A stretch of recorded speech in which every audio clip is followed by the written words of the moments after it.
Next question number 40 है student. तो start करते हैं क्वेश्चन नंबर 40 को। The following is the trial balance of Ashok as on 31 March 2025। तो आपको अशोक के नाम से क्वेश्चन को टैली कर लेना है अपनी बुक से, ठीक है स्टूडेंट। तो आपको ये क्वेश्चन गिवन है और इसके बाद इसमें एडजस्टमेंट 5 एडजस्टमेंट गिवन है।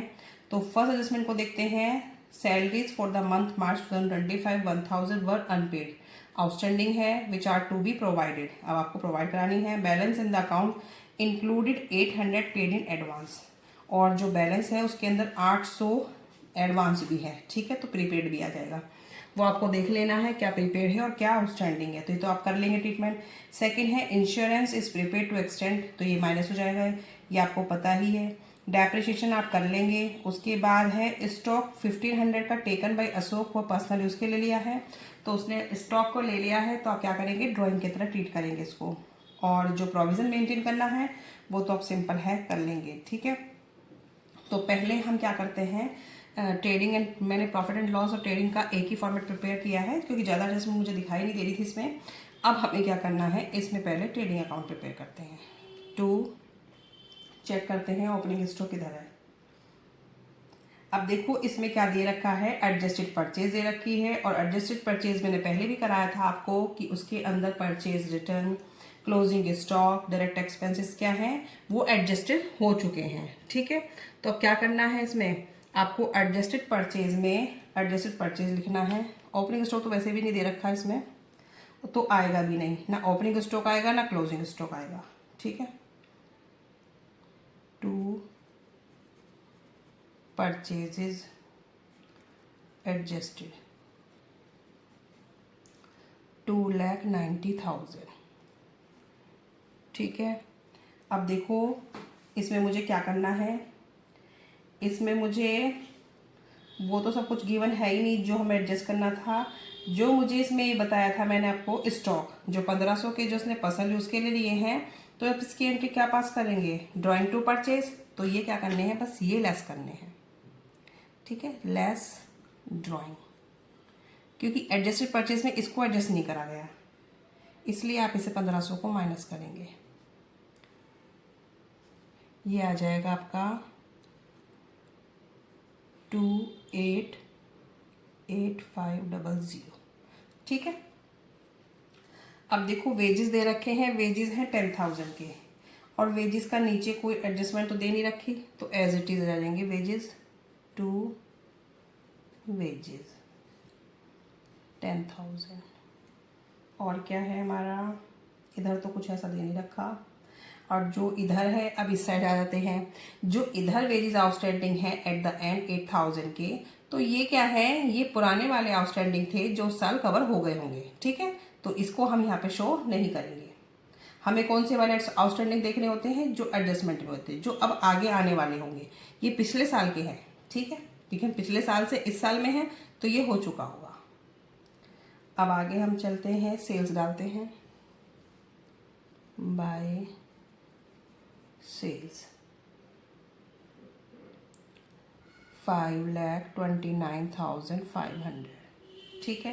क्लोजिंग स्टॉक हमें लेना नहीं है, और बाकी कोई इसका एडजस्टमेंट था भी नहीं, बस सिंपल है ये, इसको आप टोटल कर लेंगे।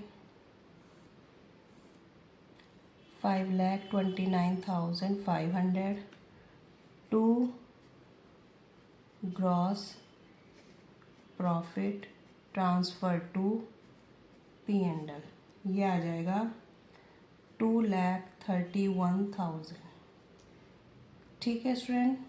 यहाँ तक तो बिल्कुल सिंपल था, ऐसी कोई इसमें थी नहीं कि जो आपको नहीं समझ आई हो।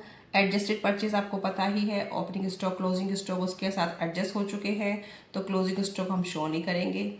बस ड्राइंग हमने क्यों ली, क्योंकि उसने पर्सनल यूज़ के लिए निकाली, तो एंट्री क्या बनती है, ड्राइंग टू परचेज, एक्सपेंस कम हो गए, तो 1500 को हमने माइनस कर दिया। वेजेस एज इट इज आएंगे, आउटस्टैंडिंग वेजेस नहीं आएंगे क्योंकि वो एडजस्टमेंट हो चुकी हैं। अगर हाँ आपके क्वेश्चन में नीचे एडजस्टमेंट में होते हैं उसे हम लेते हैं, जो ट्रायल बैलेंस में गिवन होते हैं उसे हम नहीं लेते, ठीक है।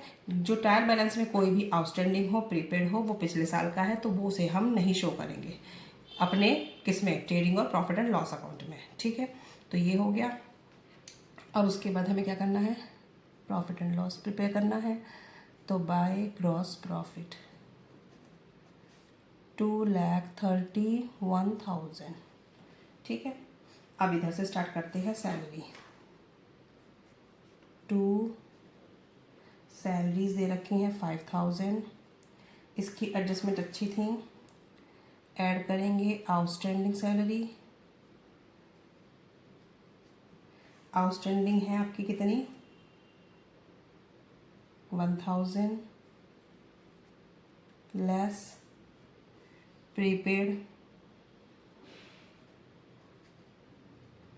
Prepaid salary 800। ठीक है, दोनों ही एडजस्टमेंट सैलरी में दे रखी हैं।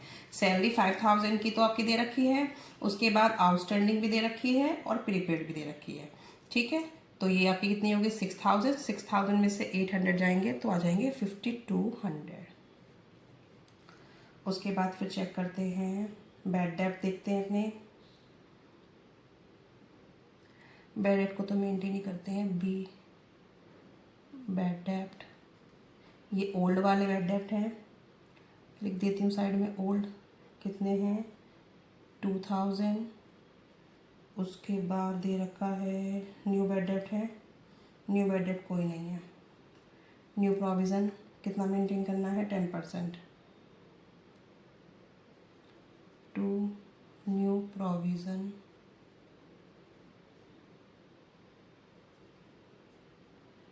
25,000 का 10% ही आ जाएगा 2,500। ठीक है, अब आपको क्या माइनस करना है इसमें से। ओल्ड प्रोविज़न है क्वेश्चन में, ओल्ड प्रोविज़न कोई नहीं है तो एज इट इज़ रहेंगे 4,500 के। ठीक है, ओल्ड बैड डेब्ट दे रखा था, न्यू प्रोविज़न मेंटेन करना था, सिंपल है बिल्कुल। 4,500 एज इट इज़ आ गए। अब आगे देखते हैं रेंट। रेंट है हमारे 5,000 के, नीचे कोई एडजस्टमेंट मुझे नहीं दिखाई दे रही, और प्रीपेड रेंट आपको इसमें दे रखा है वो हम शो नहीं करेंगे। ठीक है, तो सिंपल हम 5,000 दिखाएंगे, नीचे एडजस्टमेंट होती है हम उसको फॉलो करते।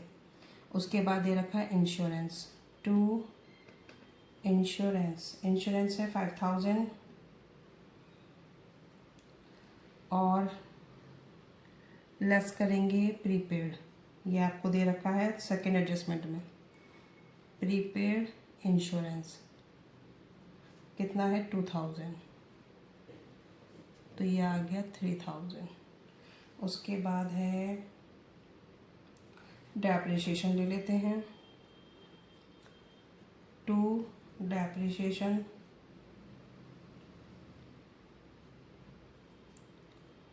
On furniture 10%। फर्नीचर हमारा कहाँ पर है, फर्नीचर है 60,000। ठीक है, 60,000 का कितना बोल रहा है वो on original cost, original cost की 60,000 ही है। 60,000 का 10% कितना हो जाएगा 6,000। और क्या बोल रहा है ये क्वेश्चन, बिल्डिंग का है 15%। बिल्डिंग है हमारी 1,50,000। 1,50,000 का 15% आप करेंगे, सॉरी 5% है, 5% है, तो 1,50,000 का 5% हो जाएगा 7,500। ठीक है, तो ये आ जाएगा आपका 13,500। और तो अब इधर कुछ बचा नहीं है, इधर की तो सब चीज़ आ गई। अब इधर देखते हैं, देखो क्रेडिट साइड में हमारी वेजेस आउटस्टैंडिंग नहीं आएंगी। प्रोविज़न फॉर डेप्रिसिएशन और फर्नीचर ये यहाँ पर नहीं आएगा। ठीक है, अप्रेंटाइज प्रीमियम ये आएगा। अप्रेंटाइज प्रीमियम क्या है, अगर आप कोई भी ट्रेनिंग वगैरह फर्म देती है तो फर्म को जो पैसा मिलता है वो उसकी इनकम को बढ़ा देता है। ट्रेनिंग देती है, जो भी नए नए आते हैं उनको सबको, जो न्यू कमर्स हैं उनको क्या करती हैं ट्रेनिंग दी जाती है, उससे रिलेटेड जो इनकम हुई वो इनकम को बोलते हैं अप्रेंटाइज प्रीमियम। ठीक है, तो वो क्या करती है फर्म की इनकम को बढ़ा देती है। तो ये इस साइड आ जाएगी क्रेडिट साइड 500। ठीक है, मैंने ऑलमोस्ट सब चीज़ें डाल दी हैं। अब क्वेश्चन का टोटल करते हैं इसका। 2,31,500 टू नेट प्रॉफिट, ये आ जाएगा आपका 2,03,000। ठीक है, क्वेश्चन अच्छा है और एडजस्टमेंट सिंपल है, लेकिन थोड़ी सी समझने लायक है। आउटस्टैंडिंग कोई भी ट्रायल बैलेंस में हो आपको यहाँ शो नहीं करना, कोई प्रीपेड दे रखा है अगर ट्रायल बैलेंस में वो भी शो नहीं करना, कोई प्रोविजन फॉर डेप्रिसिएशन है वो आपको शो नहीं करना। सिंपल आपका क्वेश्चन है। ठीक है, अब आपको बैलेंस शीट प्रिपेयर करते हैं किस तरीके से करनी है। अब इसकी बैलेंस शीट प्रिपेयर करते हैं स्टूडेंट। तो स्टार्ट करते हैं अपनी कैपिटल से। कैपिटल आपको गिवन है 30,000 की।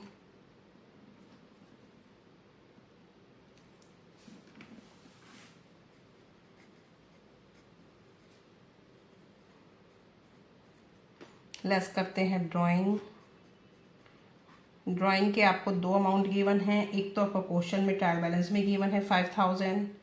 ठीक है, एक हमारा 1500 का नीचे था जो स्टॉक पर्सनल यूज़ के लिए निकाला था, तो दोनों को मिला के हो गया 6,500। ठीक है, मैंने दोनों के साथ दिखानी है, आप अलग अलग भी दिखा सकते हैं।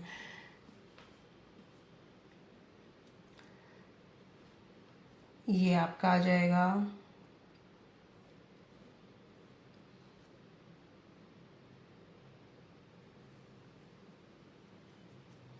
ऐड कर देंगे एनपी। एनपी हमारा है 2,03,000, तो ये आ जाएगा 0,08,322 2,23,800। ठीक है स्टूडेंट, अब आगे चेक करते हैं। अब देखो ये जो आपके ये तो ना वेजेस आउटस्टैंडिंग थे, तो ये आपने प्रॉफिट एंड लॉस में प्रिपेयर, उसमें ट्रेडिंग में और प्रॉफिट एंड लॉस में हमने किसी भी तरीके का इस तरह जो ट्रायल बैलेंस का आउटस्टैंडिंग है वो वहाँ शो नहीं करना था, लेकिन हमें क्या करना है यहाँ शो करना है। ठीक है, एक तो हम आउटस्टैंडिंग जो इस साल का है वो भी करेंगे।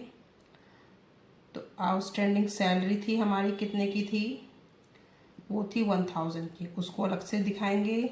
और ये पुराना आउटस्टैंडिंग वेजेस ये 8,000 यहाँ दिखाएंगे। ठीक है, और सन्ड्री क्रेडिटर 20,000।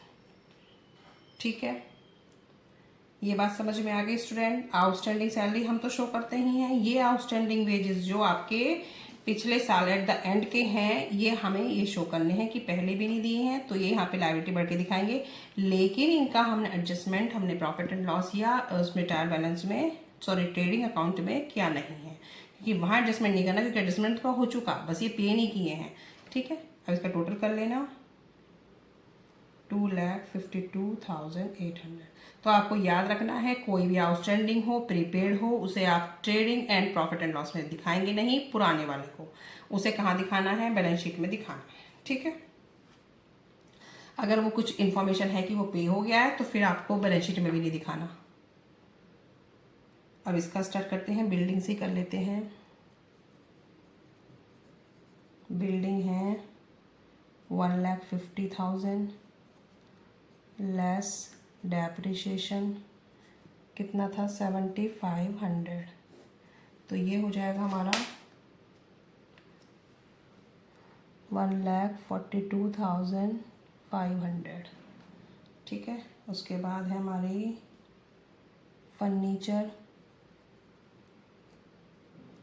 फर्नीचर है 60,000 का। अब हमें क्या करना है, लेस डेप्रिसिएशन हमारा कौन कौन सा लेंगे हम, प्रोविज़न ऑन फर्नीचर ये तो 12,000 ये लेंगे, प्लस एक हमने 6,000 जो इस साल दिखाया है वो, कितना हो गया टोटल 18,000। ठीक है, तो ये जो प्रोविज़न फॉर जो डेप्रिसिएशन मशीनरी थी फर्नीचर था कितना था 12,000 का, तो 12,000 तो वो, और ये जो आपने इस साल लगाया है 6,000 ये दोनों को मिला के 18,000, तो ये माइनस होके अब अमाउंट आएगा आपका 42,000 का। अब फर्नीचर हमारे पास 42,000 का है। क्लोजिंग स्टॉक यहाँ शो करेंगे, ऊपर नहीं किया था क्योंकि एडजस्टेड परचेज था। क्लोजिंग स्टॉक कितना है हमारा 40,000। उसके बाद हम करते हैं डेटर। डेटर है हमारे 25,000 के, लेस करेंगे प्रोविज़न।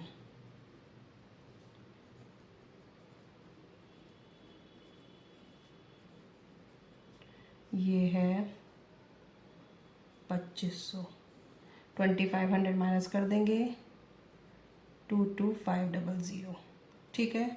अब प्रीपेड रेंट जो आपको ट्रायल बैलेंस में गिवन है कितना है 3,000, वो आ जाएगा। अब जो एडजस्टमेंट में प्रीपेड सैलरी थी, कितना था प्रीपेड सैलरी 800। एक आपका प्रीपेड इंश्योरेंस था। अब मैं इनको अलग अलग लिख दिया है, लेकिन आप एक साथ भी शो कर सकते हैं। Prepaid insurance 2000। ठीक है। और कैश वगैरह तो मुझे कुछ दिखाई दे नहीं रहा है इस क्वेश्चन में। इस तरह का आपको कुछ गिवन भी नहीं है, यही चीज़ें गिवन है। अब आप इसका टोटल कर लेंगे तो इसका भी इस साइड यही आएगा 2,52,800। ठीक है स्टूडेंट, बिल्कुल सिंपल क्वेश्चन था। ड्राइंग्स मैंने कैसे ली, ट्रायल बैलेंस वाली 5,000, 1,500 की जो उसने पर्सनल यूज़ के लिए निकाली थी, दोनों को प्लस कर दिया, इतना आया। फिर इसमें से इसको माइनस कर दिया। ठीक है, ये माइनस करके अमाउंट आया, ऐड कर दिया एनपी नेट प्रॉफिट। फिर आउटस्टैंडिंग सैलरी जो आपकी जो इस साल की एडजस्टमेंट थी, ये पुरानी वाली एडजस्टमेंट है कि आपका वेजेस दिया नहीं था, इसलिए वो भी शो करेंगे और क्रेडिटर शो कर देंगे। बिल्डिंग का डेप्रिसिएशन, फर्नीचर का डेप्रिसिएशन लेस करेंगे 12,000 जो आपको गिवन है प्रोविजन वो, और 6,000 का इस साल का लगा हुआ है। क्लोजिंग स्टॉक डेटर आपके सिंपल थे 25,000 के, प्रोविजन माइनस कर दिया। प्रीपेड रेंट जो पुराना वाला है वो भी आएगा, और जो नए प्रीपेड हैं सैलरी का, इंश्योरेंस का, वो भी शो करेंगे। ठीक है, तो आपको याद रखना है प्रीपेड रेंट और आउटस्टैंडिंग कोई पुराना ट्रायल बैलेंस में गिवन होता है तो उसे आप profit and loss on trading में शो नहीं करेंगे, बैलेंस शीट में शो करेंगे। अगर वो पे नहीं हुआ है तो कोई इन्फॉर्मेशन नहीं थी पे हो गए, इसलिए हमें भी शो करना पड़ेगा।